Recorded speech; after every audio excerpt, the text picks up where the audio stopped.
সুন্নত মানে ফরজ। যদি ওয়াজিব তোমরা বলতে চাও না, ফরজ বলতে চাও না, সুন্নত মানে ফরজ। সুন্নত কাকে বলে? সুন্নত কাকে বলে? আল্লাহ হাবিব সাল্লাল্লাহু আলাইহি ওয়াসাল্লাম যা কিছু, তাই না? তো এই যা কিছু এটা পালন করা কি সুন্নত? হ্যাঁ, সুন্নত।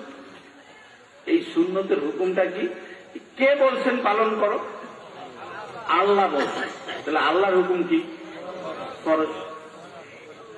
তাইলে প্রত্যেকটা সুন্নত আল্লাহর হাবিব সাল্লাল্লাহু আলাইহি ওয়াসাল্লামের মর্জি, তিনি সম্মতি মানে কিছু বলেন নাই, অথবা তিনি পছন্দ করছেন, নিজে করেন না, একজনের করতে দেখছেন, পছন্দ করছেন, ওনার পছন্দই ফরজ হয়ে গেছে। ওনার আল্লাহর বন্ধুর পছন্দ আল্লাহর বান্দাদের জন্য ফরজ হয়ে গেছে।